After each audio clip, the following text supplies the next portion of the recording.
Hello and welcome back to my channel. Today we are doing one shot revision of chapter marketing from class 12 business studies. One shot revision करने का मतलब है marketing आज आप इस video के बाद ख़त्म कर लेंगे, right?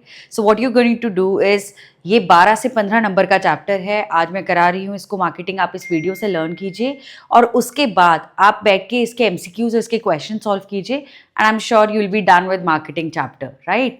Let's begin. So, what is marketing? Marketing is something wherein you try to perform a lot of activities, right? जिससे आपका सामान मार्केट में बिके. So it says that performance of business activities that direct the flow of goods and services from producer to consumers is marketing. आपका सामान market में बिके उसके लिए जो भी एक्टिविटीज आपको करने की जरूरत है वो मार्केटिंग है. Merchandising, selling and distribution are all parts of large number of activities undertaken by firm which are collectively called marketing. तो मर्चेंडाइजिंग भी मार्केटिंग का पार्ट है. जब आप अपनी ही ब्रांड के अलग अलग प्रोडक्ट्स बनाते हैं, अलग अलग मर्चेंडाइज बनाते हैं, जैसे Puma selling it's T shirts also, selling it's shoes also. So that's what merchandising is, creating a brand, right? Selling, actual selling is also marketing. Then distribution to a large parts, बहुत सारे buyers को अपना सामान बांटना. It's all collectively called marketing. Marketing is not post-production activity. Now this is important. Marketing सिर्फ production होने के बाद नहीं होता है. Marketing production होने से बहुत पहले शुरू हो जाता है. It's a pre-production activity and it continues even after the production in the form of after-sale services, right? तो production होने के बाद भी marketing चलता रहता है. Production होने से पहले भी marketing शुरू हो जाता है, क्योंकि आपको ये जानना बहुत ज़रूरी है कि आपका कस्टमर चाहता क्या है, किस टाइप के प्रोडक्ट्स सर्विसेज वो खरीदना चाहता है. That's what marketing is. ठीक है, आगे बढ़ते हैं. मेन बहुत इंपॉर्टेंट टॉपिक है features of marketing. There are 4 features of marketing that will be doing. सबसे पहला फीचर है नीड्स एंड वांट्स. अब नीड्स क्या होती हैं? Needs are it's a kind of a state of deprivation in a human being. जब आपको किसी भी चीज़ की ज़रूरत होती है which create stress, tension in your head, because आपको वो चीज़ जब तक नहीं मिलती है आप रेस्टलेस फील करते हैं, तो वो है need. Need is the state of deprivation, state of restlessness. जब आपको किसी चीज़ की ज़रूरत है तो उसे हम नीड बोलते हैं. ठीक है, नीड कभी भी किसी प्रोडक्ट और सर्विस की फॉर्म में नहीं होती. नीड होती है. जैसे सिर्फ भूख लग रही है is a need, hunger is a need.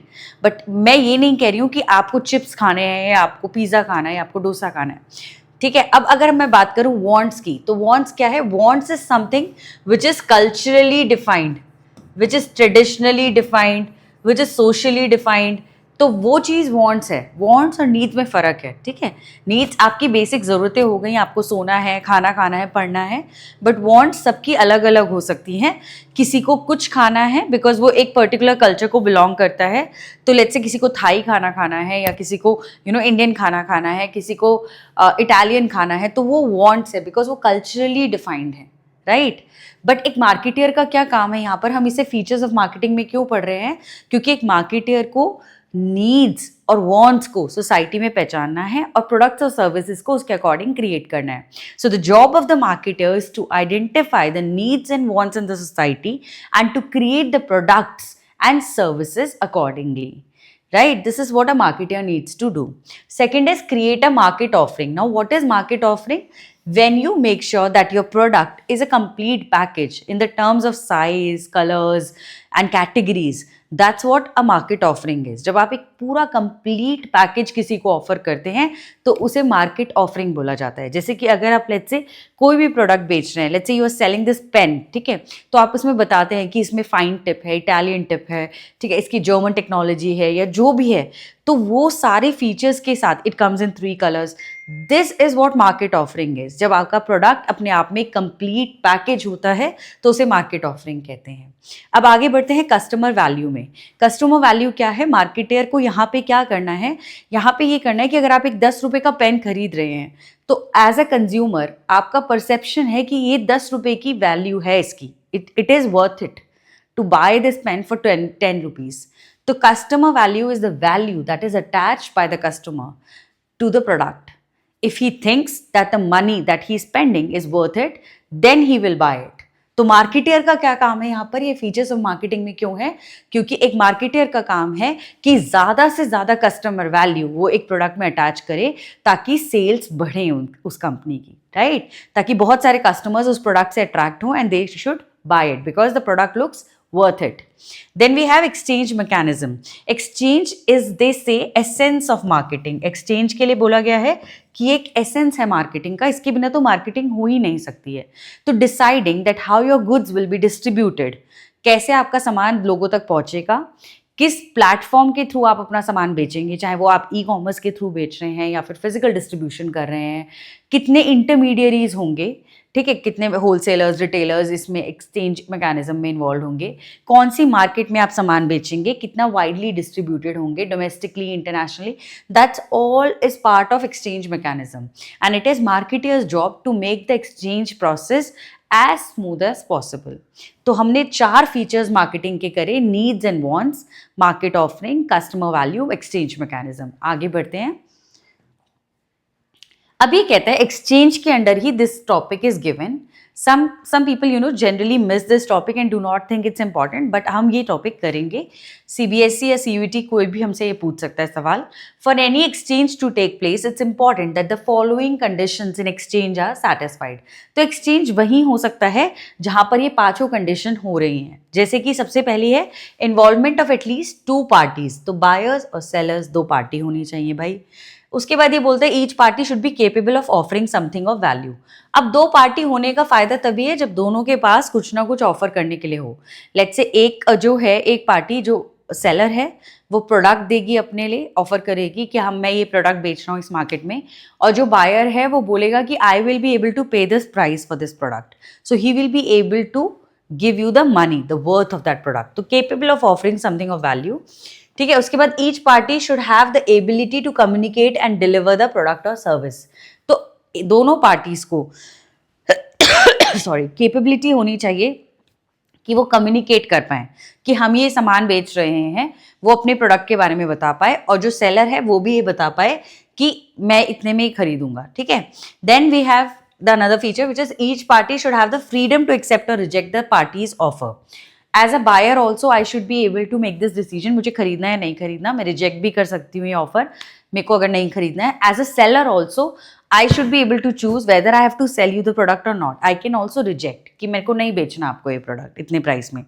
उसके बाद the party should be willing to enter into a transaction with each other. It should be voluntarily basis पे होना चाहिए, वॉलंटरी बेसिस पे, कोई कंपल्शन नहीं होना चाहिए, दोनों की मर्जी से ट्रांजैक्शन हो रही है, ऐसा होना चाहिए एक्सचेंज मैकेनिज्म. तो एक्सचेंज मैकेनिज्म की 5 क्या कंडीशन है, एक्सचेंज मैकेनिज्म को एसेंस ऑफ मार्केटिंग क्यों बोला गया है, उन सब में ये सारे पॉइंट्स आप लिख के आएंगे, right. Is this clear? So we are done with this topic. आगे बढ़ते हैं, जल्दी से खत्म करते हैं इस चैप्टर को. Marketing is not merely a business phenomena. अब ये जो टॉपिक है आप बोलोगे मैम क्यों करा रहे हो, कहाँ आएगा, तो this can come as a reason assertion, this can come as a statement, 1-2 question MCQs में आ सकता है. मार्केटिंग सिर्फ एक बिजनेस फिनोमिना नहीं है, मार्केटिंग सिर्फ बिजनेस ऑर्गेनाइजेशन तक सीमित नहीं है. Marketing is equally relevant to non profit organisation such as hospitals, schools, sports clubs, social and religious organisations, इन सब की भी मार्केटिंग करी जा सकती है. It helps these organisations in achieving goals such as spreading the message of family planning, improving the literacy standards and people, and providing medication to the sick. तो बहुत सारी ऐसी चीज़ें हैं जो हम मार्केटिंग सिर्फ बिजनेस एक्टिविटीज़ नहीं, नॉन बिजनेस एक्टिविटीज़ भी करती हैं. जैसे कि कोई भी एक रिलीजियस संस्था हो गई या एक सोशल ऑर्गेनाइजेशन हो गई, ठीक है, या फिर एक हॉस्पिटल हो गया, स्कूल हो गया, वो भी अपने आप को प्रमोट कर सकता है, मार्केट कर सकता है. आगे बढ़ते हैं. What can be marketed. अब this has come as a question in CBSE again and again. Please understand this. This can come as an MCQ also to identify what can be marketed. सबसे basic है products. Products आपको पता ही है कि products market करे जा सकते हैं, जैसे कि साबुन हो गया, ठीक है, कोई पेन हो गया, फ्रिज हो गया, TV हो गया. Then we have services. You can also market the services, जैसे कि बैंक्स के एड्स आते हैं, LIC इंश्योरेंस, इन सब के एड्स आते हैं, ठीक है. Transport, even like Uber, IRCTC, Air India, they all give their ads. तो दीज आर सर्विसेज. आगे बढ़ते हैं. एक्सपीरियंसेस, जैसे कोई भी एक स्टैंड अप कॉमेडियन का शो है, या फिर कोई जैमिंग शो है, ठीक है, कोई म्यूजिक शो है, stage shows, plays, movies, PVR gives lot of ads, ठीक है. Then we have places from tourists, like for example जैसे गो गोवा एक कैंपेन आई था, ठीक है, या फिर केरला द गॉड्स लैंड, या सिंगापुर अपने आप को प्रमोट करता है टूरिज्म के लिए, तो ये सब प्लेसेस फॉर टूरिज्म ये भी मार्केट हो सकता है. Then we have ideas. Ideas can also be marketed, जैसे नो स्मोकिंग या ब्लड डोनेशन को प्रमोट करना, या जैसे कोवैक्सीन लगवाना, ठीक है, ये these are ideas which can be promoted. Then we have information that can be promoted, जैसे कि technological information या market information, या फिर information regarding like social distancing protocols during COVID. So this is what information is. Then we have tangible and intangible properties. Tangible properties that can be marketed are like real estate. जैसे कि आप you see a lot of Instagram reels these days, जो जितने भी real estate brokers होते हैं वो बहुत सारे घरों की पूरी वीडियो बना के डालते हैं. तो that is what tangible asset can be marketed. And intangible asset can be marketed, जैसे किसी कंपनी का IPO आया और उसकी वो मार्केटिंग कर रहा है कि buy my IPO. Then that is shares. Intangible shares intangible होते हैं, आप उन्हें छू नहीं सकते हैं. Intangible that can not be touched, ठीक है, that can not be seen, तो वो वाली चीज भी मार्केट हो सकती है. आगे बढ़ते हैं इसमें. Philip Kotler has defined marketing as the art and science of choosing a target market and getting, keeping and growing customers through creating, delivering and communicating the customer value. अब इस definition में क्या आ सकता है ऐसा क्वेश्चन? फिलिप कॉटलर ने क्या कहा था मार्केटिंग के बारे में, ये एक एमसीक्यू के अंदर आ सकता है और आपको 4 चॉइसेस दे दी जाएंगी. So you should be able to identify. मैं ये नहीं कह रही हूँ वर्ड टू वर्ड आप इस डेफिनेशन को लर्न कीजिए, बट ये एमसीक्यू में सिर्फ इतना पूछ सकता है कि फिलिप कॉटलर का मार्केटिंग के बारे में क्या ओपिनियन है. तो हमें पता होना चाहिए कि भाई उसने बोला था मार्केटिंग एक आर्ट एंड साइंस है. किस चीज का? To choose a target market and to make sure to get the customers and to create and deliver the customer value. इस बारे में वो ये बोलता है. आगे बढ़ते हैं. What are the 3 steps that are involved in marketing management? ये pillars of marketing management, 3 steps in marketing management करके क्वेश्चन आया हुआ है. 3 मार्कर में भी, एमसीक्यूज में भी आया हुआ है. So we should not leave it. इसके 3 स्टेप्स हैं, बहुत ध्यान से समझिए, बहुत सिंपल है. सबसे पहला है, आप जब भी मार्केटिंग मैनेजमेंट कर रहे हैं, you have to choose your target market, कि आपको कहाँ पे प्रोडक्ट बनाना है, किस टाइप का प्रोडक्ट कौन सी मार्केट के लिए बनाना है. Then you have to create the demand of that product, ठीक है, आपको बहुत सारे कस्टमर्स लाने हैं उस प्रोडक्ट के लिए. Then you have to make sure that you deliver superior values in your product. जब भी आप प्रोडक्ट मार्केट में ला रहे हैं तो आप उसकी क्वालिटी पे, उसके इनोवेशन पे लगातार काम करते रहें. ये इसका 3rd स्टेप है, राइट. तो these are the 3 steps in marketing management. आगे बढ़ते हैं. Marketing management philosophies. अब ना ये बहुत लोग इसको बोलते हैं मार्केटिंग के कॉन्सेप्ट्स हैं. ये मार्केटिंग कॉन्सेप्ट्स भी हैं, बट इसका मेन टॉपिक है मार्केटिंग मैनेजमेंट फिलोसफी. क्वेश्चन आता है, right any 4 marketing management philosophies. बच्चों को याद नहीं आता है कि कौन सी फिलोसफी भाई कहाँ पढ़ी थी. तो ये 5 कॉन्सेप्ट हमें एनसीईआरटी में दिए हैं, 5 फिलोसफीज हैं मार्केटिंग की जो हमें याद रखनी है. स्टार्ट करते हैं सबसे पहले से प्रोडक्शन कॉन्सेप्ट. अब ये प्रोडक्शन कॉन्सेप्ट क्या कहता है? प्रोडक्शन कॉन्सेप्ट कहता है कि जब इंडस्ट्रियल रेवोल्यूशन आया था, अब जितनी भी ये 5 फिलोसफीज हैं, एक बात ध्यान से समझिएगा कि ये क्रोनोलॉजिकल ऑर्डर में है, कि पहले ये आई थी, फिर ये आई थी, फिर ये आई थी, फिर ये आई थी. लेटेस्ट है सोसाइटल मार्केटिंग कॉन्सेप्ट. सबसे पहला कौन सा है? Production concept. तो एक एक करके समझते हैं. प्रोडक्शन कॉन्सेप्ट में क्या हुआ था? जब इंडस्ट्रियल रेवोल्यूशन आया, नई नई इंडस्ट्रीज पूरे दुनिया में आई, तो उन्होंने कहा कि बस हमें लार्ज स्केल पे प्रोडक्शन करनी है. लार्ज स्केल पे प्रोडक्शन करने से क्या फायदा होगा कि आपका जो कॉस्ट आएगा एक प्रोडक्ट का वो बहुत कम आएगा. तो आप जो प्रोडक्ट मार्केट में बेचेंगे तो वो बहुत अफोर्डेबल लगेगा एंड ईजिली अवेलेबल होगा. और अगर कोई चीज़ जो ईजिली अवेलेबल है और अफोर्डेबल भी है तो उसको लोग खरीदेंगे ही खरीदेंगे.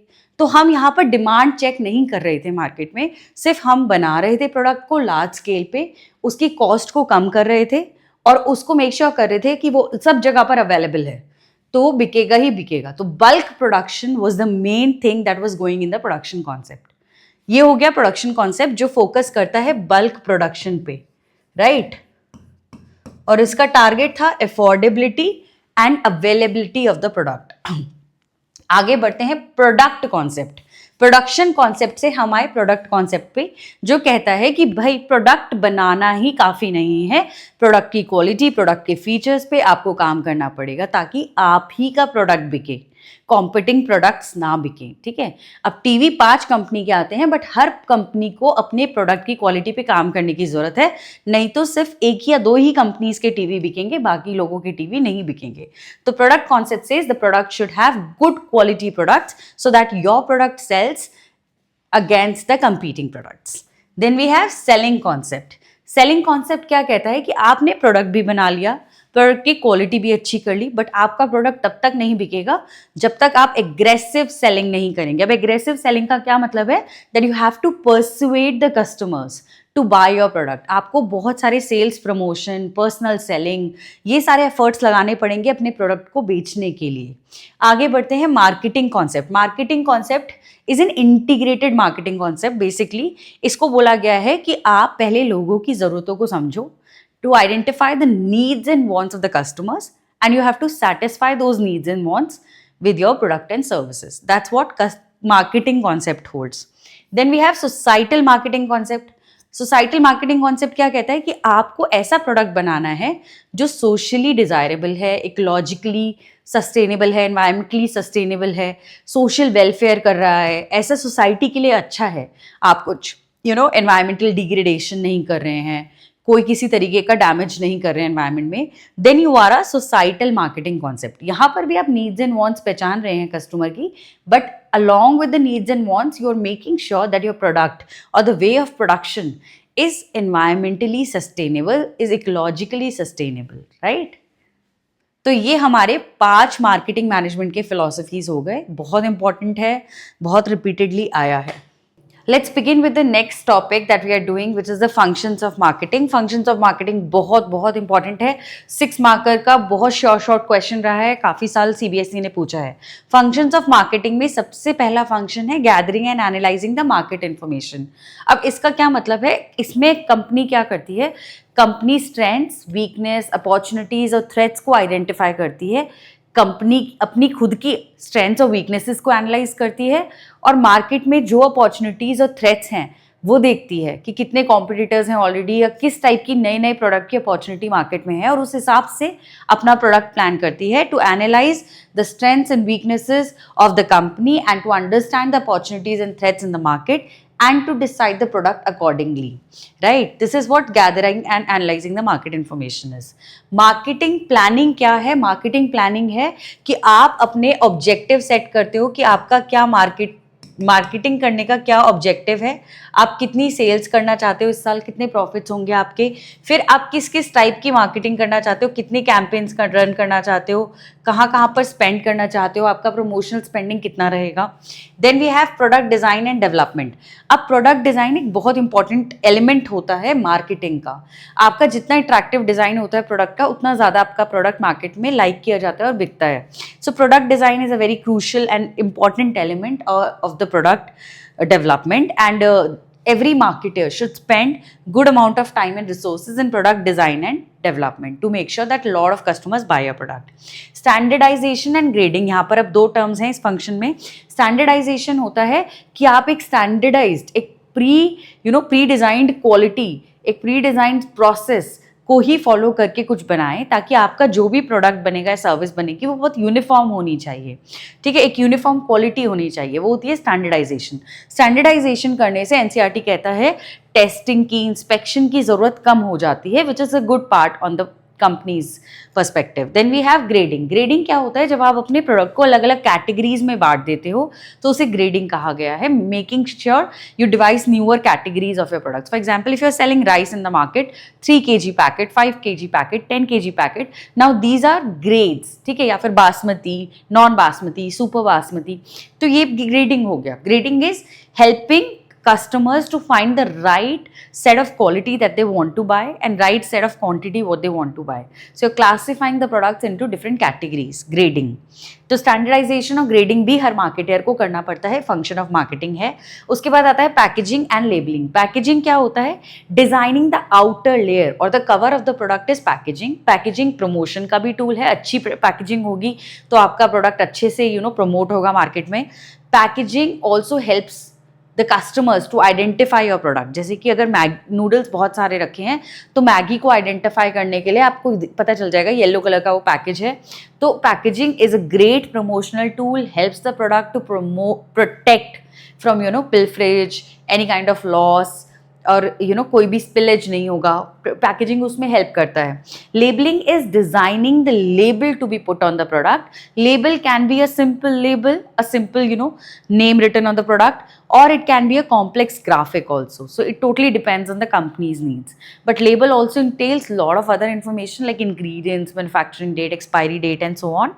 Then we have branding. Branding भी एक बहुत इंपॉर्टेंट डिसीजन होता है, मार्केटर का एक फंक्शन होता है कि आप अपने प्रोडक्ट को एक जेनेरिक नेम के अंडर बेचना चाहते हो या एक ब्रांड नेम के अंडर बेचना चाहते हो। जैसे this is a pen, this is generic name pen, but it can be Cello, it can be Reynolds, it can be anything, तो वो एक ब्रांड नेम हो गया। तो ब्रांड नेम देना मतलब अपने प्रोडक्ट को एक आइडेंटिफाई देना, सो that your product can B differentiated from the competitors product in the market.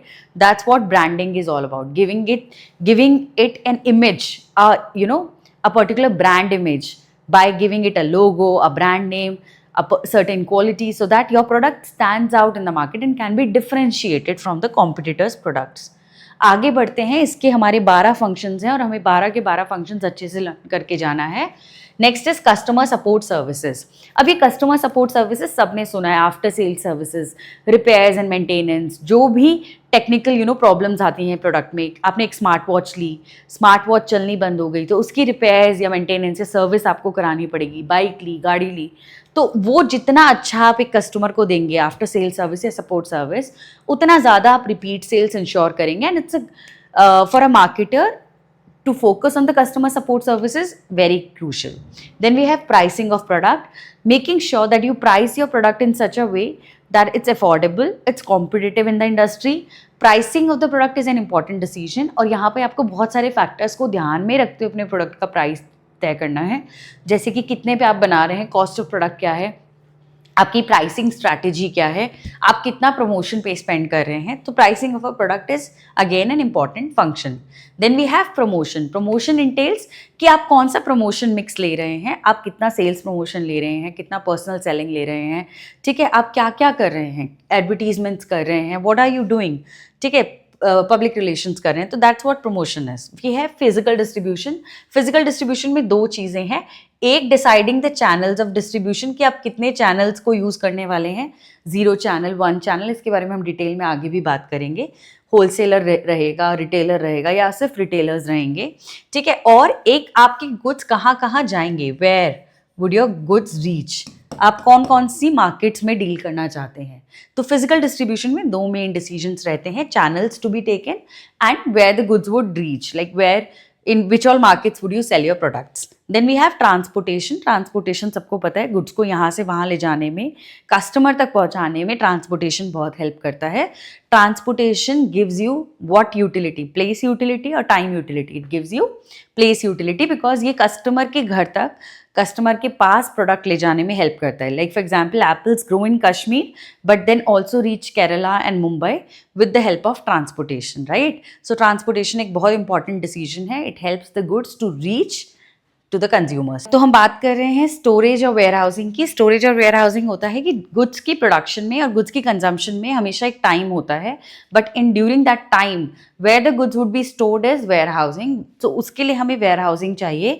Where housing में आपका गुड्स जब तक रहते हैं वहाँ पर, जब तक गुड्स कंज्यूमर तक नहीं पहुँचते, so it basically helps with the storage. क्योंकि जैसे अगर लेट्स से वेजिटेबल्स हैं, फ्रूट्स हैं, they perish early, so for them we need good storage and warehousing, and especially for the goods which are of expensive and high value goods, ठीक है, high price goods, उनके लिए भी हमें warehousing और storage की ज़रूरत होती है, ठीक है। storage और warehousing से ही होता है, जब हमें goods चाहिए हम तब ले सकते हैं। फॉर एग्जाम्पल, आइसक्रीम अगर हमने जनवरी में बनाई बट अगर हमें मार्च में बेचनी है, तो until March ice cream can be stored in the warehouse, right, in the storage facility, and it creates what utility, time utility or place utility. It creates time utility, right, because it makes the goods available at the time we need.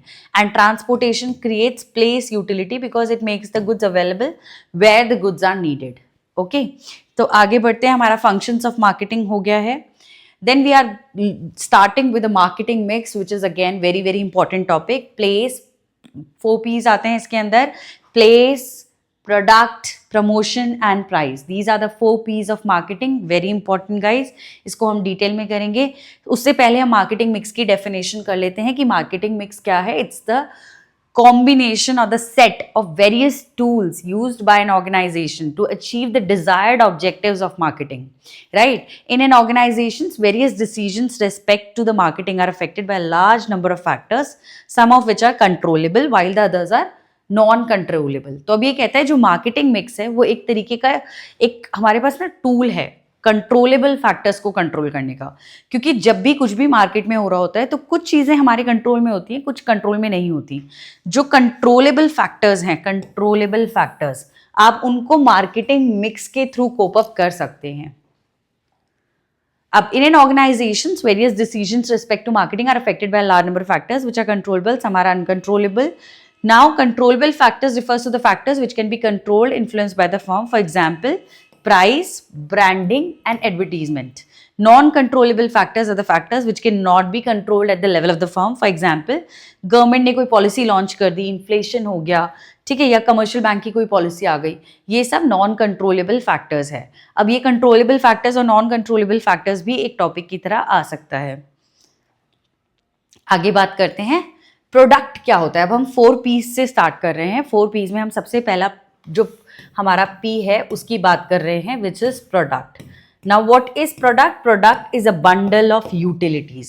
जैसे बच्चे को बोलते हैं bundle of Joy, वैसे product is a bundle of utilities. यानी कि it's a combination of lot of utilities. Utility मतलब जो आपको सेटिस्फैक्शन दे, आपकी बहुत सारी नीड्स को फुलफिल करे. That's what utility is. ठीक है. अब प्रोडक्ट में से हमें ये बेनिफिट्स मिलते हैं, 3 तरीके के बेनिफिट्स मिलते हैं, functional benefit, psychological benefit and social benefit. अब ये बहुत इंपॉर्टेंट टॉपिक है. Functional benefit of a product क्या होता है? उसका बेसिक फंक्शन, जैसे फ्रिज का काम है पानी को ठंडा करना या सामान को सही रखना, ठंडा रखना, तो वो उसका एक फंक्शनल बेनिफिट हो गया. ठीक है. जैसे कुकिंग गैस है, उसका फंक्शन है कि वो खाना बनाने में हेल्प करे आपकी. तो utility drive from the basic function perform by the product is a functional benefit. Psychological benefit होता है. साइकोलॉजिकल बेनिफिट क्या होता है? जो आपको एक सेल्फ एस्टीम मिलती है उस प्रोडक्ट को यूज करने से. आपने मर्सिडीज ली या आईफोन लिया, उससे आपको जो एक साइकोलॉजिकली ना आपको एक सेल्फ एस्टीम मिलती है कि आप उस प्रोडक्ट को ओन करते हैं और आपको खुद को अच्छा लगता है, तो वो साइकोलॉजिकल बेनिफिट है. सोशल बेनिफिट होता है कि आपको एक पर्टिकुलर एक्सेप्टेंस मिलती है. अगर आप PS5 ले लेते हैं तो आपके दोस्त आपको लगते हैं हाँ इसके पास तो PS5 है, तो एक सोशल बेनिफिट हो गया. अगर आपको लगता है कि आप एक पर्टिकुलर ग्रुप का पार्ट होना चाहते हैं by owning that product, then this is a social benefit. आप एक पर्टिकुलर सोसाइटी में रहते हैं तो वहाँ आप रहने से वहाँ आपके उस टाइप के दोस्त बनते हैं, तो एक सोशल बेनिफिट हो गया जहाँ पर आपको पीयर ग्रुप मिलता है आफ्टर बाइंग दैट प्रोडक्ट. आगे बढ़ते हैं. प्रोडक्ट मिक्स में क्या क्या आता है? Product mix refers to the essential decisions related to the product quality, design, packaging and assortment, number of products, item of particular product offers to the market. अब product assortment क्या है वो इसने बताया है यहाँ पर. अब मेन चीज पे आते हैं which is components of the product mix. उसको मैंने बोला है BPL, branding, packaging and labelling. तो प्रोडक्ट मिक्स में हमें याद रखना है 3 मेन चीजें हैं, ब्रांडिंग, पैकेजिंग, लेबलिंग. इनको अब हम डिटेल में करेंगे, बहुत इंपॉर्टेंट है. ब्रांडिंग क्या है? Branding is basically giving an identity to your product. आप अपने प्रोडक्ट को एक ऐसी इमेज बना के दे रहे हैं कि एक ब्रांडेड प्रोडक्ट है, एक अच्छा क्वालिटी का प्रोडक्ट है, तो आप उसको एक ब्रांड नेम देंगे, एक ब्रांड मार्क देंगे और एक ट्रेड मार्क देंगे, राइट. अब ब्रांड क्या होती है? ब्रांड एक प्रोडक्ट की वैल्यू को क्रिएट करती है. ब्रांड मार्क एक यूनिक सिंबल होता है. जैसे आप नाइकी के शूज पे एक swoosh का साइन देखते हैं, टिक का साइन देखते हैं, राइट, तो वो एक ब्रांड मार्क है, राइट. देन ट्रेडमार्क क्या होता है? ट्रेडमार्क अगर उसी नाइकी के swoosh के साइन को हम एक लीगली प्रोटेक्शन दे दें कि कोई और कंपनी उसको यूज नहीं कर सकती, तो वो उसका ट्रेडमार्क बन जाता है.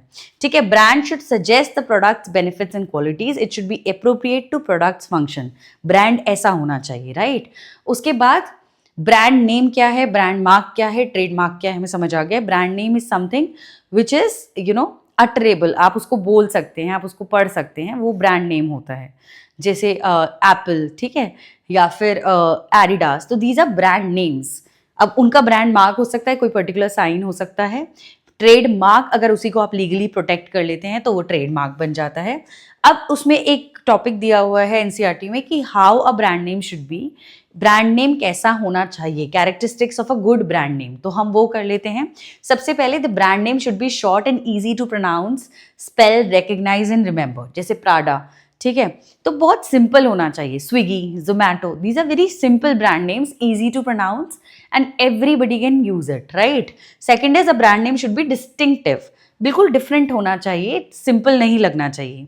जैसे मैंने डिटर्जेंट का नाम दिया फास्ट वॉश या फिर स्पार्कल वॉश, तो स्पार्कल वॉश ज्यादा अच्छा लग रहा है, डिस्टिंक्टिव लग रहा है, राइट। तो brand name should B distinctive. A brand name should suggest the product's benefits and qualities. It should be appropriate to product's function.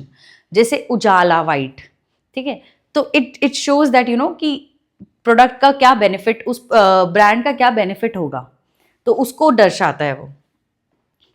आगे बढ़ते हैं। It should be sufficiently verse, the brand name should be adaptable to packaging, labelling requirements, advertisement, media and different languages. आपका जो product का brand name होना चाहिए वो ऐसा होना चाहिए कि हर भाषा में इजीली यूज हो जाए, किसी भी तरीके की पैकेजिंग पे छप जाए आसानी से, एडवर्टीजमेंट में इजीली यूज हो जाए, डिफिकल्टी ना हो। It should be sufficiently versatile to accommodate new products, product line. अगर आप, जैसे मैगी एक प्रोडक्ट, एक ब्रांड नेम है, मैगी के अंडर मैगी नूडल्स भी बेच रहा है, पास्ता भी बेच रहा है, केचप भी बेच रहा है, मसाला भी बेच रहा है, so it should B versatile. Versatile होने का मतलब कि वो नए नए प्रोडक्ट्स को अपने अंदर अकोमोडेट कर पाए। जैसे Reliance, Reliance is accommodating n number of product types in its category, तो वो वर्सेटाइल होना चाहिए। It should be capable of being registered and protected legally, तो आप उसको रजिस्टर करवा पाए, प्रोटेक्ट कर पाए लीगली, ऐसा होना चाहिए। उसके अंदर ऐसा कोई शब्द नहीं होना चाहिए कि जब आप उसे लीगली रजिस्टर कराने जाएं तो वो आपको मना कर दें रजिस्टर करने के लिए। Then it should be chosen, should have the staying power, it should not get out of date, हमेशा सालों साल चलता रहे, एवरग्रीन हो, ऐसा ब्रांड नेम होना चाहिए। It should be adaptable, it should be easy to pronounce, it should not be something which can be taken as an offence in the society, ठीक है। आगे बढ़ते हैं, करते हैं पैकेजिंग। हम क्या कर रहे हैं, हम मार्केटिंग मिक्स कर रहे हैं। मार्केटिंग मिक्स में 4 P's हैं। हमने सबसे पहला P किया था अभी प्रोडक्ट, और प्रोडक्ट मिक्स में भी हमने आगे बात की थी ब्रांडिंग, पैकेजिंग, लेबलिंग की, राइट।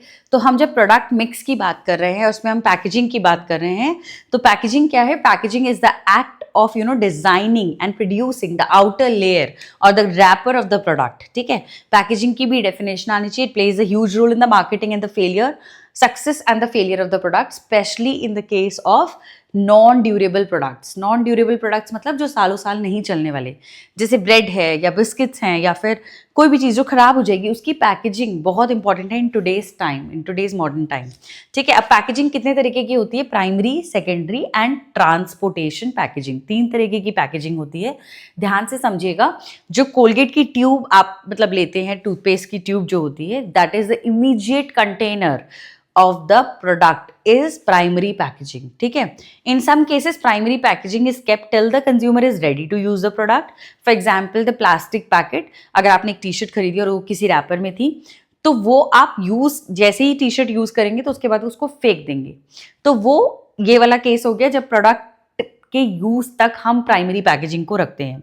कुछ ऐसे प्रोडक्ट्स होते हैं जिनमें प्राइमरी प्रोडक्ट पैकेजिंग जो है वो till the end use of the product रहती है। जैसे शैम्पू की बॉटल है, जब तक पूरा शैम्पू नहीं खत्म हो जाता वो बॉटल आप अपने पास रखते हैं। टूथपेस्ट है, उसकी ट्यूब आप जब तक रखते हैं जब तक वो पूरा खत्म नहीं हो जाता। सिमिलरली दवाई है, ठीक है। तो ये वो वाले प्राइमरी प्रोडक्ट्स, प्राइमरी पैकेजिंग है जो till the end use of the product तक आपके साथ रहती है।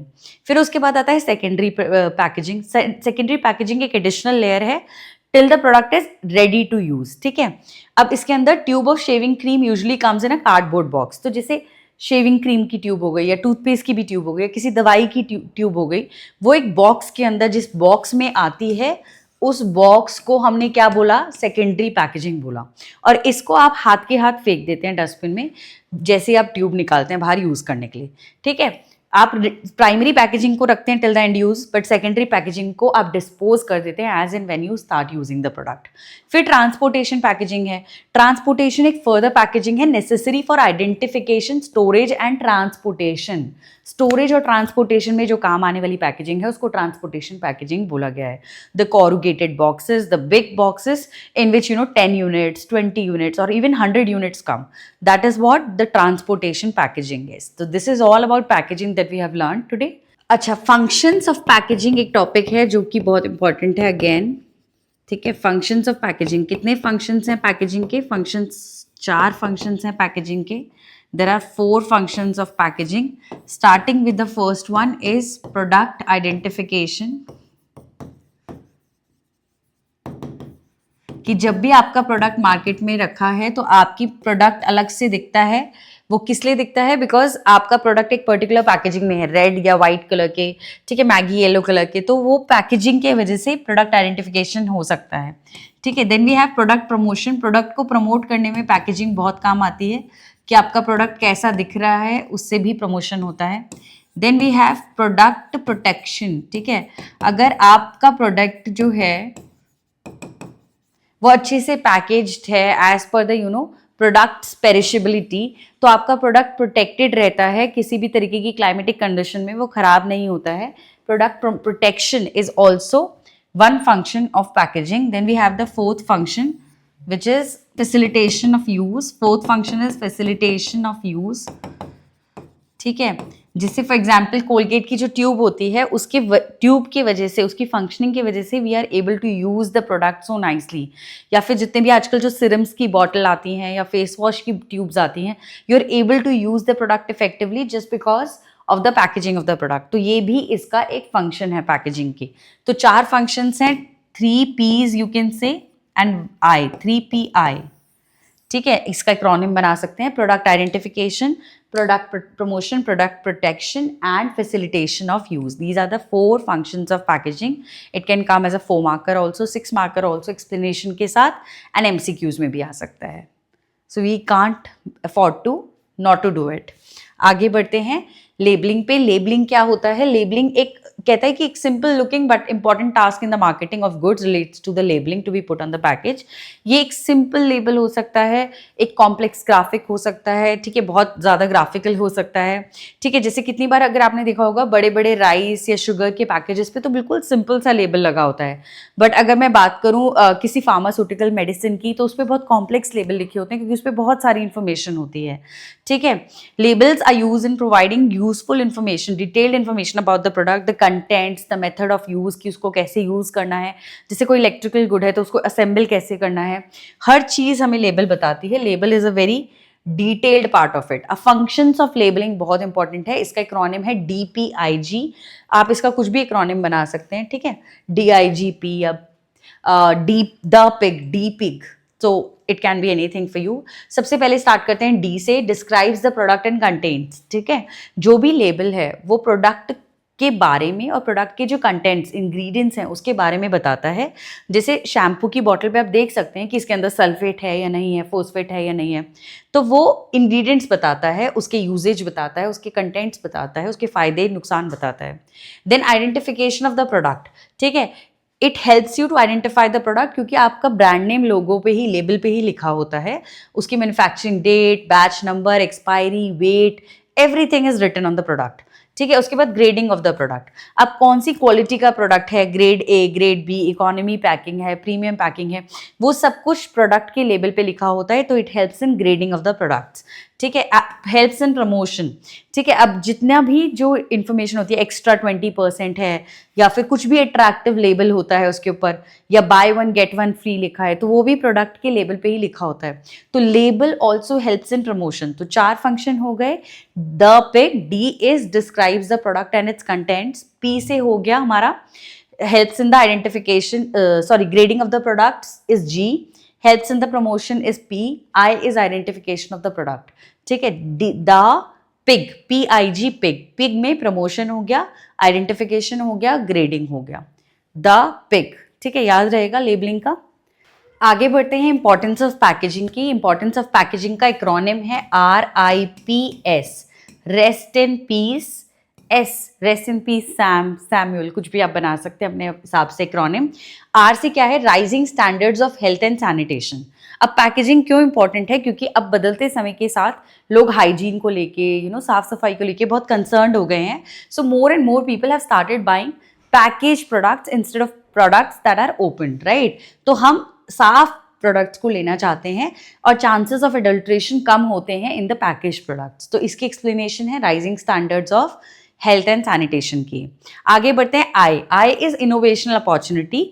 इनोवेशनल अपॉर्चुनिटी कहता है कि बहुत सालों से पैकेजिंग जो है बहुत इवॉल्व हो रही है, उसके अंदर नई नई इनोवेशंस आ रही हैं and due to packaging lot of things are changing. Let's say कि एक हमारे पास पेट बॉटल्स आती हैं मिल्क की, जिसमें मिल्क 4-5 दिन तक फ्रिज में सेव हो सकता है, तो वो एक इनोवेशन है. या फिर the Pichku pouches of the ketchup that we use, the tomato sauces, that is also innovational opportunity due to which we are packaging is such that the use of the product has evolved, right. तो यहाँ पर packaging में इनोवेशनल opportunity होती है. P से क्या है? Product differentiation. जब भी आप पैकेजिंग देखते हैं तो उससे प्रोडक्ट डिफरेंशिएशन पता चल जाता है. साइज ऑफ द प्रोडक्ट में differentiation, quality of the product में डिफरेंशिएशन. जैसे याकुल्ट 2 आते हैं, एक रेड आता है एक ब्लू आता है. तो रेड याकुल्ट इज शुगर वाला, blue Yakult is sugar free. So packaging only tells you the difference in the quality of the product और difference in the typology of the product is what product differentiation all about. RIPS, S is self service outlets. तो जब भी आप किसी एक departmental store में जाते हैं, बड़े से स्टोर में जाते हैं शॉपिंग करने के लिए, आपको पैकेजिंग देख के समझ आ जाता है कि कौन सा प्रोडक्ट कौन सा है और आप ले लेते हैं. कौन सा शैम्पू कौन सा है, राइट. फॉर एग्जाम्पल, अगर आपने लेट्स से पिंक कलर का लक्स का सोप पड़ा है तो वो आपने उठा लिया, तो आपको पता चल गया. हेड एंड शोल्डर्स का शैम्पू है तो उसकी ब्लू और व्हाइट कलर की पैकिंग होगी, ठीक है. कोलगेट है तो वो रेड कलर की ट्यूब जो है, रेड एंड व्हाइट कलर का. तो सेल्फ सर्विस आउटलेट में भी आपको बहुत हेल्प करता है टू अंडरस्टैंड कि आप कौन सा प्रोडक्ट बना रहे हैं. तो वो प्रमोशनल टूल हो गया एक तरीके से. देन आगे बढ़ते हैं मार्केटिंग मिक्स में. मार्केटिंग मिक्स बहुत इंपॉर्टेंट है. Again we have done the part of the product में हमने पैकेजिंग, लेबलिंग, ब्रांडिंग अपना ये सारा कर लिया है. आगे बढ़ते हैं प्राइस पे. प्राइस क्या होता है? Price is defined as the amount of money paid by the buyer to the seller in buying the consideration of the product और सर्विस. जब भी आप कोई सामान खरीदते हैं तो उसके बदले जो पैसे देते हैं उसको प्राइस बोलते हैं. No product can be launch without a proper price tag in a guideline, right. Price is something which regulates the demand of the product in the market. Price goes high, demand goes low. Price goes low, the demand goes high. It's a very effective competitive weapon क्योंकि price ही एक ऐसी चीज़ है जिसके basis पे आप अपने competitor से compete करते हैं. Price is a crucial element of the marketing strategy overall. अब आगे बढ़ते हैं factors affecting the price. This is a very important topic of CBSE कि कैसे कौन कौन से फैक्टर्स हैं जो आपके प्राइस को अफेक्ट करते हैं, ठीक है. अब इसके अंदर जितने भी फैक्टर्स हैं हम अच्छे से करेंगे. There are multiple factors that affect the price of the product. सबसे पहला है प्रोडक्ट की कॉस्ट, ठीक है. एक जो भी उसका मिनिमम कॉस्ट होती है, मिनिमम प्राइस होता है एक प्रोडक्ट का, वो उसकी कॉस्ट सेट करती है. अगर आपने कोई चीज़ 10 रुपये में बनाई तो आप 10 से कम में तो वो नहीं बेचेंगे, ठीक है. तो minimum floor level price is always set by the product cost and product cost should always be covered. Product cost के अंदर 3 टाइप की कॉस्ट आती हैं, fix, variable and semi variable. Fix cost होती है जो फिक्स रहती है, प्रोडक्शन से अफेक्ट नहीं होती. वेरिएबल जो प्रोडक्शन से डायरेक्टली अफेक्ट होती है. सेमी वेरिएबल जो अफेक्ट होती है but not in a directly proportion, ठीक है. आगे बढ़ते हैं सेकेंड फैक्टर पे, यूटिलिटी एंड डिमांड, ठीक है. Utility and demand sets the upper limit of the price. जितनी ज़्यादा प्रोडक्ट की यूटिलिटी होती है या डिमांड होती है उतना ज़्यादा से ज़्यादा प्राइस सेलर कमांड कर सकता है एक प्रोडक्ट से, ठीक है ना. Higher the price lower is the demand, but हमें प्राइस उस हिसाब से रखना है क्योंकि जब भी आप प्राइस बहुत ज़्यादा बढ़ा देंगे तो डिमांड कम हो जाएगी. तो यूटिलिटी एंड डिमांड को देखते हुए मार्केट में प्राइस रखना है. Then we have to take care of the pricing objective कि आपका प्राइसिंग ऑब्जेक्टिव क्या है. आपको एक बड़ा मार्केट शेयर चाहिए या आपको मार्केट में सर्वाइव करना है, ठीक है. तो अगर आपको ज़्यादा मार्केट शेयर चाहिए तो आप लोअर प्राइस रख के मार्केट में मास सेलर बन जाते हैं, जैसे सैमसंग हो गया, ठीक है. बट अगर आपको मार्केट में अपने आप को स्टैब्लिश करना है as a premium seller, as a prime product, तो आप एप्पल की तरह अपना प्राइस हाई रख के भी अपने आप अपना मार्केट शेयर मेंटेन कर सकते हैं, सस्टेन कर सकते हैं मार्केट में. या फिर आपको सर्वाइव करना है कॉम्पिटिटिव मार्केट में तो आप लो प्राइसेस रखेंगे. तो प्राइसिंग ऑब्जेक्टिव क्या है आपका मार्केट में, वो ध्यान रखना है. Then we have to see the extent of competition in the market. जितना ज़्यादा कॉम्पिटिशन होगा आप प्राइस उतना कम रख पाएंगे मार्केट में. गवर्नमेंट एंड लीगल रेगुलेशंस होते हैं कुछ चीज़ों में, जैसे दवाइयाँ हैं, ज़रूरत के सामान होते हैं, एसेंशियल गुड्स होते हैं, उसमें आप प्राइस को हाई नहीं कर सकते हो. मार्केटिंग मेथड्स कौन से यूज़ किए आपने, अगर बहुत हैवी एडवर्टीजमेंट किया है तो आप उसका खर्चा भी अपने प्राइस में निकालेंगे. So it totally depends on how much you are spending on the packaging, distribution, advertisement of the good. So these are the multiple factors that influence the pricing decision of a company. आगे बढ़ते हैं next marketing mix पे. हमारा product हो गया, price हो गया, अब हम बात कर रहे हैं प्लेस की. प्लेस में क्या बात आती है, डिस्ट्रीब्यूशन चैनल्स आप कौन सा यूज करने वाले हो. डिस्ट्रीब्यूशन चैनल होता है कि आप कैसे प्रोडक्ट को कंज्यूमर तक पहुंचाने जा रहे हो. सबसे पहला चैनल है डायरेक्ट चैनल, जिसको हमने जीरो चैनल का भी नाम दिया है, 0 डिग्री चैनल या zero channel. It is the shortest mode of distribution, जहां पर मैन्युफैक्चरर खुद कंज्यूमर तक सामान बेचता है. जैसे आपने देखा होगा मारुति के खुद के डीलर स्टोर्स हैं, जैसे नेक्सा के नाम से, एंड वो खुद ही गाड़ी बेच रहे हैं. तो वो एक शॉर्टेस्ट डायरेक्ट तरीका है अपना प्रोडक्ट को बेचने का. Apple selling its products through Apple stores is also a direct channel. ठीक है. उसके बाद मैन्युफैक्चरर, रिटेलर, कंज्यूमर. अब आपने बीच में एक रिटेलर रख दिया तो वो 1 लेवल चैनल हो गया. ठीक है. इसके अंदर सिर्फ एक बीच में रिटेलर है. मैन्युफैक्चरर रिटेलर को सामान दे रहा है, फिर वो कंज्यूमर को सामान दे रहा है. फॉर एग्जाम्पल, एक farmer who is growing apples in Kashmir, उसने दिल्ली के 5 बड़े रिटेलर्स को चूज किया और उनको प्रोडक्ट दिया, और उन रिटेलर्स ने डायरेक्टली कंज्यूमर्स को सामान दिया. ठीक है. Manufacturer, wholesaler, retailer, consumer. यहाँ पर इसको 2 डिग्री चैनल या 2 लेवल चैनल बोला गया है, जहाँ पर वो एक होलसेलर को सामान देता है, फिर उसके बाद वो फर्दर 100 रिटेलर्स को सामान देता है, फिर वो फर्दर थाउजेंड्स ऑफ कस्टमर्स को सामान देते हैं. ठीक है. अब इसके अंदर देयर इज अनदर चैनल जहाँ पर एजेंट भी आ जाता है, which is a 3 level channel. Manufacturer, उसके बाद एजेंट, फिर होलसेलर. ठीक है. फिर रिटेलर, फिर कंज्यूमर. ऐसा भी पॉसिबल है. अब इसके अंदर होता है कि कौन सा डिस्ट्रीब्यूशन चैनल आपको यूज करना है, ये आप as per the product depend करता है. प्रोडक्ट कितना पेरिशेबल है, कितना नहीं है. अगर ज़्यादा पेरिशेबल होगा, जल्दी ख़राब हो जाएगा, तो आपको ज़्यादा चैनल्स चाहिए, क्योंकि ज़्यादा चैनल से वो सामान जल्दी पहुंच सकता है कंज्यूमर्स तक. ठीक है. अगर आपको एक सामान यहाँ से वहाँ तक ले जाना है, अगर बीच में 4 लोग खड़े हैं तो जल्दी जल्दी जाएगा, और नहीं खड़े हैं, एक ही बंदे को वहाँ तक लेके जाना है तो देर से जाएगा. तो कोई भी सामान अगर मार्केट तक जल्दी पहुँचना चाहिए, जैसे डेली यूज़ के जो प्रोडक्ट्स हैं, ब्रेड, बटर, मिल्क, तो वहाँ पर चैनल्स ऑफ डिस्ट्रीब्यूशन ज़्यादा होंगे. पेरिशेबिलिटी हाई है तो चैनल्स ऑफ डिस्ट्रीब्यूशन ज़्यादा रहेंगे. अगर इंडस्ट्रियल प्रोडक्ट्स हैं, हैवी वॉल्यूम के गुड्स हैं, हैवी प्राइस गुड्स हैं, high quality heavy price goods हैं, जैसे कि ज्वेलरी हो गई, तो चैनल्स ऑफ डिस्ट्रीब्यूशन कम रहेंगे.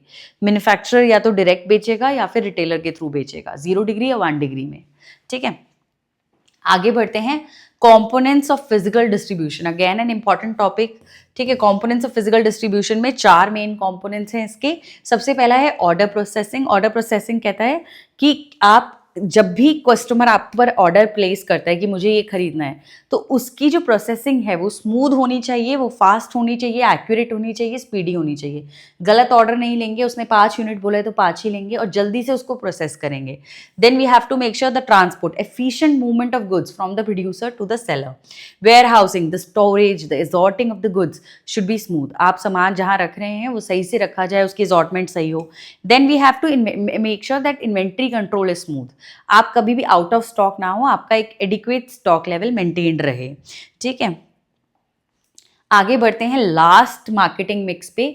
The last P, the 4P is promotion, which is promotion. Promotion is the use of various communication tools to make sure that you inform the customer, you tell the customer to buy your product, persuade the customer to buy your product. अब इसके अंदर 4 main elements आते हैं हमारे. ठीक है. Elements of marketing mix बोल लो इसको, या फिर एलिमेंट्स ऑफ प्रमोशन मिक्स. ठीक है. इसको हम प्रमोशन मिक्स बोलेंगे. प्रमोशन मिक्स में क्या क्या आएगा हमारे पास. प्रमोशन मिक्स में सबसे पहले एडवर्टीजमेंट है. एडवर्टीजमेंट को क्या बोलते हैं, non personal form of communication बोलते हैं. इट्स अ पेड, पैसे दे के कराया जाता है. नॉन पर्सनल होता है कि आप फेस टू फेस नहीं बोल रहे हैं. जैसे if for example Virat Kohli is sponsoring something, is advertisement, doing an advertisement of a brand, तो वो आपको पर्सनली आके नहीं बोलेंगे कि आप ये सामान खरीदो, बट एक टीवी ऐड या फिर एक यूट्यूब ऐड, एक रेडियो ऐड पे बोलेंगे. तो इसीलिए इसको एक non personal form of communication बोला गया है. याद रखिएगा ये बात.